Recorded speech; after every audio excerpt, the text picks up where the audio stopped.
नमस्कार दोस्तों, आप सभी का स्वागत है। आपके अपने YouTube चैनल मानव जीवन में दोस्तों, लाइफ में सभी आगे बढ़ना चाहते हैं और लाइफ में आगे बढ़ने के लिए हमें रोज ही कुछ नया सीखना चाहिए और आगे बढ़ना चाहिए। तो चलिए आज की प्रस्तुति शुरू करते हैं। दोस्तों, आप सभी को मकर संक्रांति की हार्दिक शुभकामनाएं। राधे राधे, जय श्री कृष्ण। जब सूर्य भगवान धनु राशि को छोड़कर मकर राशि में प्रवेश करते हैं तो इसी दिन को मकर संक्रांति के रूप में मनाया जाता है। संपूर्ण भारत में मकर संक्रांति को बहुत ही हर्ष और उल्लास के साथ साथ मनाया जाता है। वैसे तो इस बार मकर संक्रांति 15 जनवरी को पड़ रही है।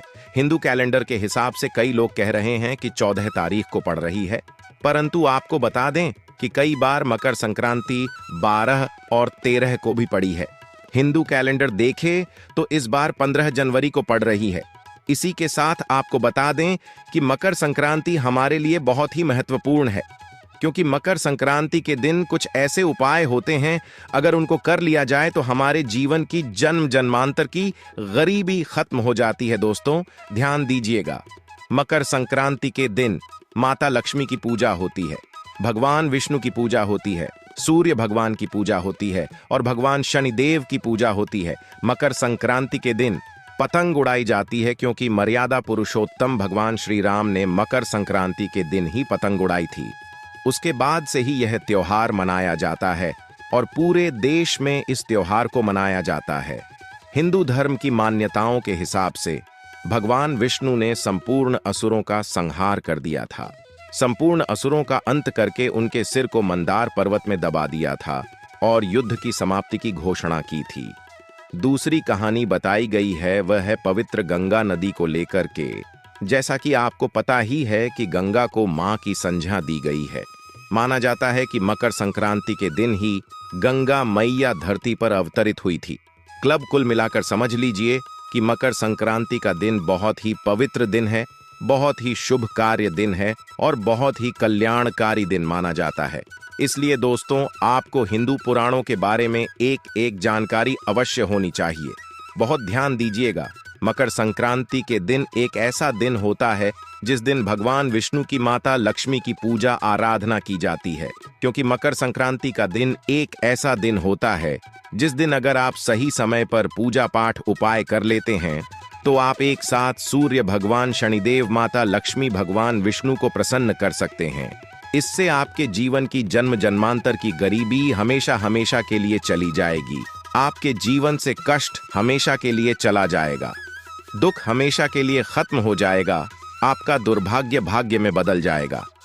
इसलिए दोस्तों, अगर आप भी चाहते हैं कि माता लक्ष्मी और भगवान विष्णु का आपको आशीर्वाद मिले तो कमेंट बॉक्स में सबसे पहले लिख दीजिए, माता लक्ष्मी की जय। दोस्तों, मकर संक्रांति के बारे में हमने आपको कुछ साधारण सी बातें बता दी जो आपको जाननी जरूरी थी। अब जो आपको हम जानकारी देने जा रहे हैं वह ऐसी जानकारी है जो आपके जीवन को बदल करके रख दें कि अब मान लीजिए आपके पास पैसा आता है, परंतु पैसा एकता नहीं है। दूसरी तरफ आप थक चुके हैं मेहनत कर करके, परंतु आपको उसका फल नहीं मिल पा रहा है। आप प्रतिदिन मेहनत करते हैं परंतु आपका काम होते होते रह जाता है, तो आप यह मान के चलिए आपके पीछे दुर्भाग्य पड़ा हुआ है। एक बात और जान लीजिए दोस्तों, संपूर्ण दुनिया ज्योतिष शास्त्र पर टिकी हुई है, जिसकी वजह है जब आपके ग्रहों की चाल आपके लिए अच्छी होगी तब आपके जीवन में सब कुछ अच्छा होगा। जब आपके ग्रहों की चाल आपके खिलाफ खड़ी होगी तब आपके साथ सब कुछ बुरा होगा। साथ ही साथ शनिदेव की दृष्टि अगर आपके लिए अच्छी है तो मान के चलिए आपका राहु केतु भी अच्छा हो जाएगा, आपके राहुल की चाल भी आपके लिए अच्छी हो जाएगी। माता लक्ष्मी का अगर आपको आशीर्वाद मिल गया तो आपके घर में धन आना चालू हो जाएगा। अगर भगवान विष्णु का आशीर्वाद मिल गया तब तो मान लीजिए आपके जीवन में कष्ट आ ही नहीं सकता। इसलिए दोस्तों, आपको जो हम क्रिया बताने जा रहे हैं वह आपको बताई जाएगी 15 जनवरी के हिसाब से, क्योंकि हिंदू पुराणों और ग्रंथों के हिसाब से देखें तो 15 को पड़ने वाली मकर संक्रांति बहुत ही शुभ और कल्याणकारी है। इस दिन की गई साधना आपके जीवन की गरीबी, परेशानी, कष्ट को खत्म कर सकती है। तो बस आपको यह करना है कि मकर संक्रांति के दिन हल्की सी पूजा कुछ वृक्षों के सामने जाकर कर ले ली है। मकर संक्रांति के दिन उस वृक्ष को छूकर के वापस अपने घर पर चले आना जो हम बताने वाले हैं।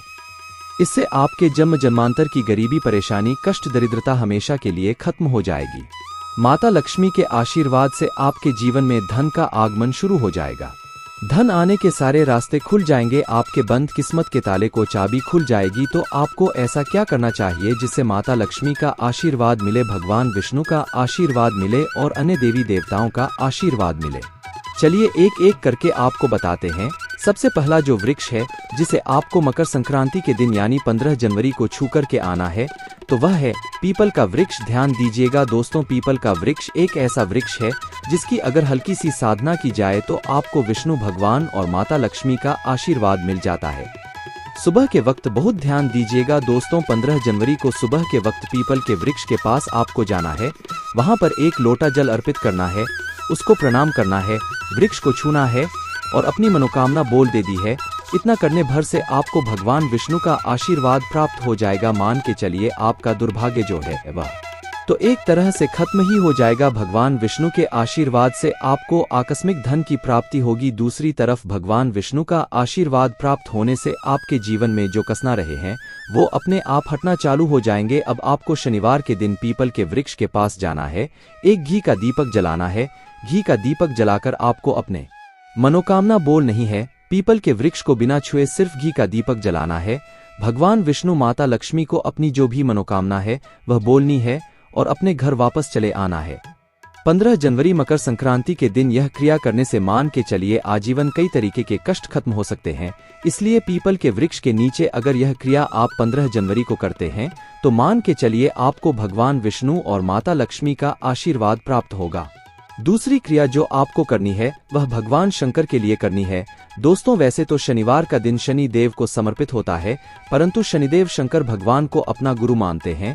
मतलब आपने अगर शंकर भगवान की हल्की सी भी पूजा कर ली, कोई साधना कर ली तो मान लीजिए शनि भगवान का भी आपको आशीर्वाद प्राप्त होगा। आपको बस एक सरल सा उपाय करना है। सुबह के वक्त आपको बेल पत्र के वृक्ष के नीचे जाकर एक लोटा जल अर्पित कर देना है। 1001 बार ओम नमः शिवाय मंत्र का जाप कर लेना है और घर पर वापस चले आना है। इतना करने भर से आपके जीवन में कई कल्याणकारी और शुभकारी समय आएंगे। भौतिक सुखों की आपको प्राप्ति होगी, भगवान भोलेनाथ का आशीर्वाद मिलेगा।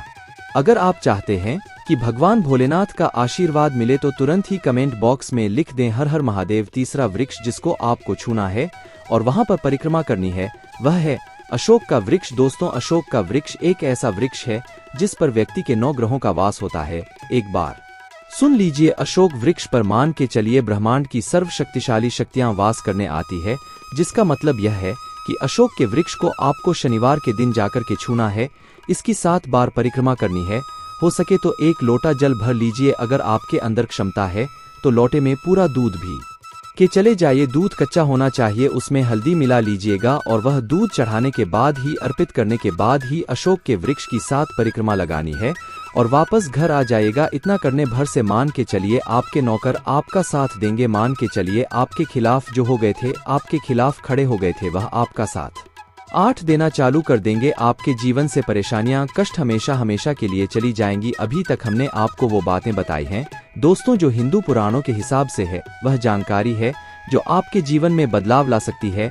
इसलिए आप हमारे चैनल को आज ही सब्सक्राइब कर ले, क्योंकि हिंदू पुराणों की हर जानकारी आप इसी चैनल पर मिल जाएगी। अब आखिरी वृक्ष जो आपको छू कर के आना है दोस्तों, वही एक ऐसा वृक्ष है जिसको अगर आप छू लेते हैं तो मान के चलिए आपके जीवन से परेशानियां चली जाएंगी, आपके घर पर सुख समृद्धि आएगी। वह शमी का पौधा, इसे आपको शाम के वक्त सिर्फ छूना है। शमी का वृक्ष नहीं होता है, यह पौधा होता है। आपको इसे सिर्फ छूना है और घर वापस आना है। लेकिन इस समय अगर इसके सामने पूजा आराधना की जाए तो वह कैसी होगी हम आपको बता देते हैं।